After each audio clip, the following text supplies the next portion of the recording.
Hey, good morning, everyone. It's a beautiful, wet, kind of trying to snow day here in Carmel, and that makes me excited. I think if it's going to be cold, it might as well snow. And so I started to spit some flurries, and I took advantage of that and walked down to the coffee shop and got a nice cup of coffee. But how's everybody else doing on here? Let's see. We got a picture of Keith as a baby. And then we've got some new faces here. And so we've got this guy, Phil. Phil, what are you doing on this call? Welcome to the call. Yeah, well, it's great to be on the call. I've watched many of these, and now I'm actually able to be on it, so it's pretty cool.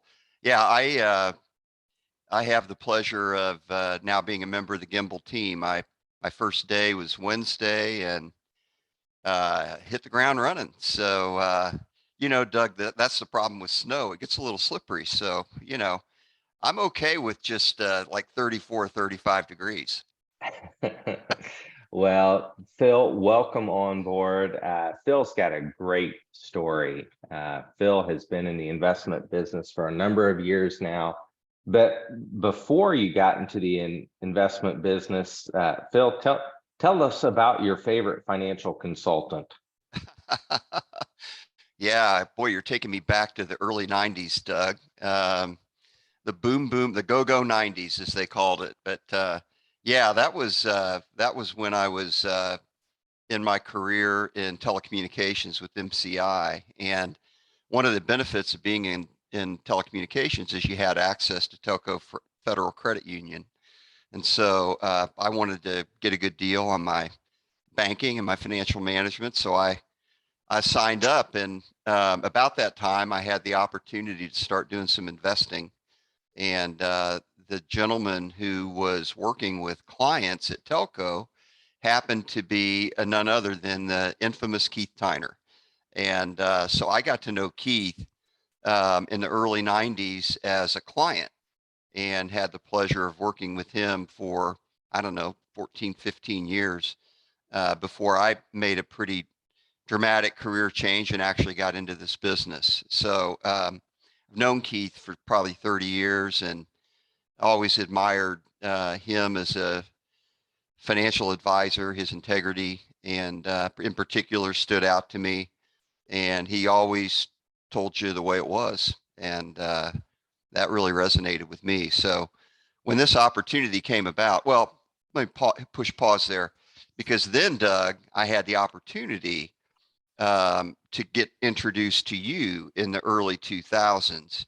And it didn't take me very long to see that you were pretty much cut from the same cloth as Keith, a man of integrity who really his top priority was serving his clients and doing the right thing for clients. And so I've always admired that about you too. And as a matter of fact, I don't know if you remember this, but you and I had the pleasure of going to Chicago together for a day.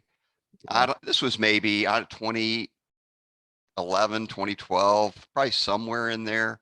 We went to the Morningstar ETF conference in Chicago and had some really good time to visit, talk a little shop, just get to know each other a little bit. And that was a really special day. It was a great day, an opportunity to, share some thoughts with a fellow advisor. And so anyway, the long and the short of it is all these roads and relationships in history led to this opportunity for me to join Gimbal Financial, and I couldn't be more excited. I know there's an opportunity for growth. There's good opportunities for clients to benefit and a commitment to serve those clients. And so I'm just excited to be part of the team. Well, we're glad you're part of the team too, and looking forward to many more adventures down the road. And I don't know when the next Morningstar conference is. I think that was the first and last Morningstar conference I've been to. But But yeah, I think one of the greatest things about this business is just you can learn from so many people, and people in this industry are willing to give and willing to share. But yeah, so welcome, Phil. Everybody, please reach out, or next time you stop in the office to say hi to Phil. But I'm going to go ahead and pop up the disclaimer, because I always forget to pop the disclaimer up, and hopefully that's something that you guys see here. Okay. All right. And I think Keith had been working on this new disclaimer. You can just breeze through here.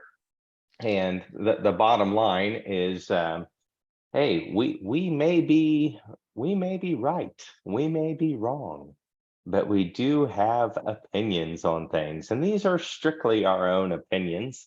And so please take that with a grain of salt. And Keith and I always joke around about disclaimers, but it is important to read the disclaimers. There's a company, it's a newer company to me, that makes a energy workout drink.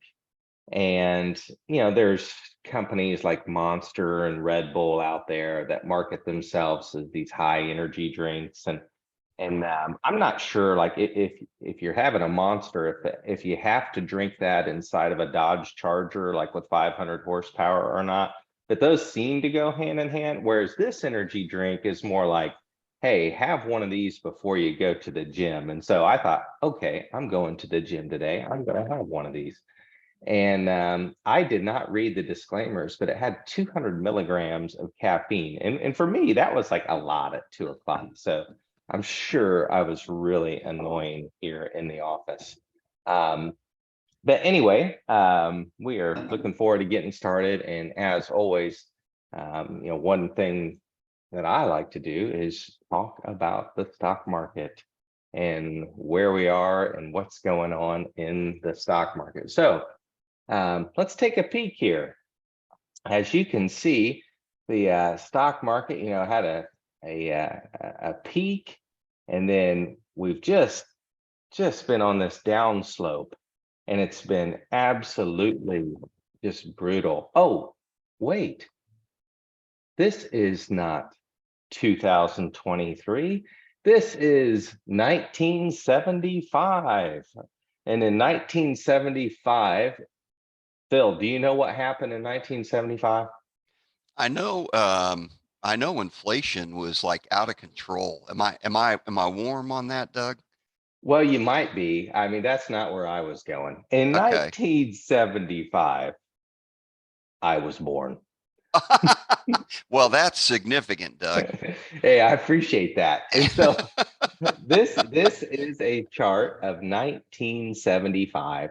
And one of the things we like to do is just go back in time and look for markets that resemble markets of today. You never find one that's exactly alike, but this one you can see had a huge sell-off that started in 73 and went all the way through 1974. And then something cool started to happen. And so this little move right here, and this is a weekly chart. So these vertical lines, like this blue vertical line, represents 1 week's time. The red would have been a down week. But so we're talking weeks here. And if we go back in time and say, hey, this week in 1975, this would have been January 31st, 1975, the Dow Jones hit its 200-day moving average for the first time in many months. And that was significant.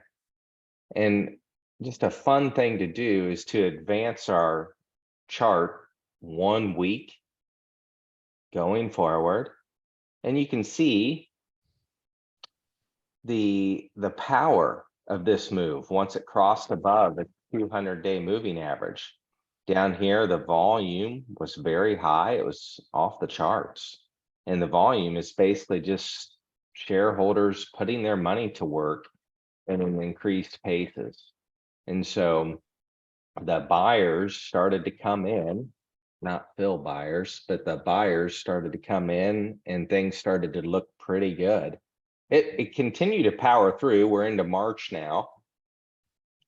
And then eventually it started to say, hey, okay, we're going to start taking some profits. We're going to start selling. And you can see this taking place in August. Okay. So we would have gone through 2 quarters of earnings results by then before things started to cool off in 1975. And this is typical. You have a nice little run up of power like we did, and then it cooled off. Some profits were taken. And we just keep going.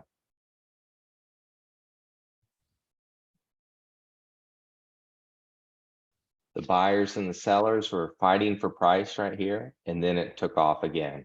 And so who knows? I mean, we're not saying that this is what's going to happen again, but it is good to go back in time and say, are there some markets that look similar to the ones that we've experienced?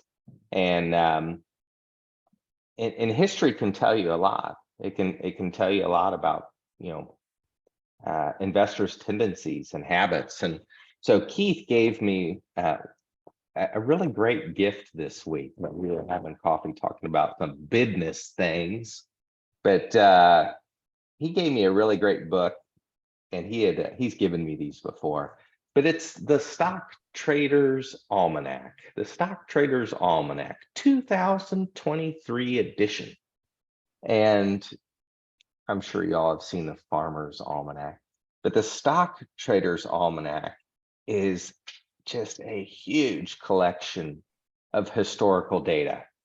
And throughout the almanac, it gives you a calendar. So day by day, it'll tell you what happened in previous years. What significant things happened on that day, if any. And it might say today is historically a bullish day, or today is historically a bearish day. It also likes to give you a great quote. Let's see, today's says, all the features and achievements of modern civilization are directly or indirectly the products of the capitalist process. What's not to like about that? And so it's just a really good almanac. It's a good story of what's been going on in the market. And so as I cruised through this, it made me wonder, what are some markets that look like the one that we're in right now? And that 1974-75 market is pretty similar. And if you've been on this call, you've heard Keith talk about that, where I'm not sure what year Keith graduated high school. What year did you graduate high school, Phil? It was the class of 79, Doug. And Class of 79. I know Keith was a member of that class. I happen to be a few months older than him, and he doesn't hesitate to remind me of that, Doug. Yeah. So while you guys were, turning 18 and driving your Cutlasses and T-tops, there was somebody going through the history of the market looking for opportunities. And so I wanted to bring up a historical view today, and we'll go back. I'll share the screen, and we'll take a look and see what's going on in the market today. And it's let's see here, let me get back to today. Okay, so here we are. This is a updated picture of the S&P 500, which the S&P 500, you guys can find this index anywhere. You log on to Yahoo Finance, Google Finance, and you're going to see a picture of the S&P 500. And so this data is easy to get. Again, if we start off and we take a look, we hit some highs back in the previous years and had a sell-off in last year. The market tried to come up to its 200-day back in the summer and then reversed. I'm gonna switch this to daily. It's a little better picture. Here we go. Okay, so here's the market selling off. Actually tried to make that rally in the spring. This would have been after first quarter earnings and then reverse downward. Tried to follow up back into the summer months around second quarter earnings and then hit the 200-day and reverse. It always blows my mind how significant these moving averages are. And so today we find ourselves having hit the 200 yesterday. It rested right on it. Can you see that? SMA 200, you see the box? It closed right at the 200. I mean, that is amazing. And so what we would like to see is we would like to see it power through this 200-day moving average. We'd like to see it power through on higher volume. And right now, we're not getting that. But hey, you can be assured that we've got our eyes on it. I mean, we've been looking forward to this day for a long time now. And so that's what's going on with the S&P 500. Looks kind of similar. Yeah, looks kind of similar to what we were seeing in 1975. The NASDAQ, as you can see, this is a picture of the NASDAQ. It has not been near as healthy as the S&P 500. Why? Well, this is primarily technology companies or companies that are putting most of their research or earnings back into R&D, research and development. And so you're going to see a lot of technology companies, healthcare companies, biotechnology companies. You're not going to have the retail base or the consumer discretionary where we spend our money type stocks showcased in the NASDAQ. And so historically, the technology has been great, but as you can see, it's really been struggling. And will we hit and retest our October low? I don't know. It sure did look like it was going to try. But then here lately, it's reversed, and that's been a really positive sign. Now, here's the all-star of the group, okay? This is, I'm going to switch gears, and we're going to go small. So this is the S&P 600 index, and this is a picture of smaller companies. And again, like I've said, these companies all still have jets, so they're not that small. But the S&P 600 found a base, it rallied above its 200-day moving average, and it did it on big time volume. See these blue bars here down at the bottom? That's big time volume. It's above its average, and that's what we want to see. The other thing that we really like to see about this is the price yesterday closed at the high. And it did that the day before too. And so that tells us that there's strength moving into these companies, these smaller companies. And so I wouldn't be surprised if we don't see this, take a little bit of a breather and go sideways. If it could just kind of hover around here where it currently is, that would be great. That would be okay. That'd be very healthy and constructive. And so that's a picture of what's going on inside of the markets. There's some other exciting activity happening out there that we haven't seen in a while. And in the foreign stocks or the emerging markets, some of the smaller country players, they are doing well.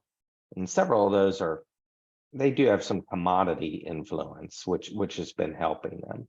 But nevertheless, it's been great to see some health come back into the equity markets because, hey, let's face it, as interest rates have been going up, stocks have competition.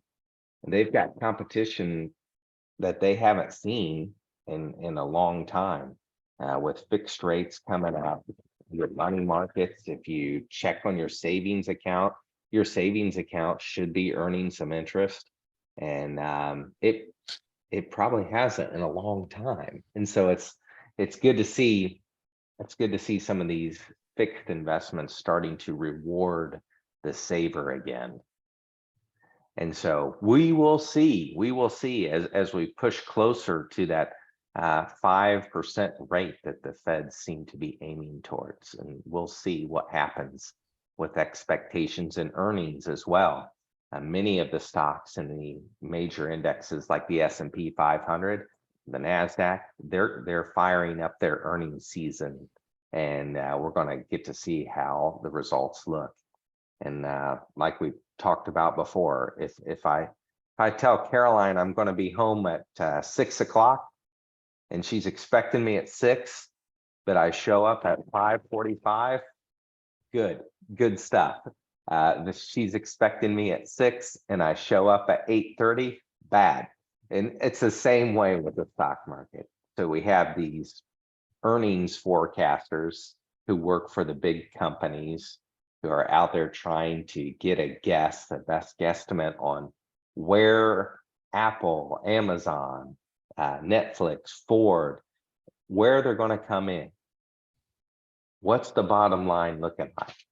And so they've pegged targets. They've told all their investors, they've said, hey, we think they're going to make $1 a share. And if the company comes in and makes $1.10, that's great.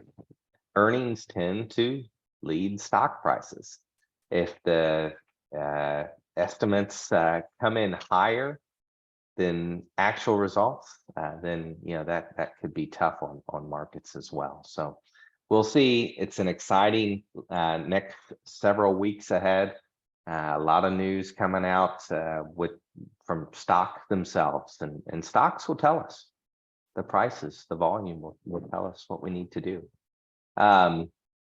Other than that, I know from time to time I like to share what's going on with some different indicators that we like to follow. And I was looking at the American Association of Individual Investors, which again, you can log on to, I think it's AAII.com, and you can check that out. It's a great resource for education and learning.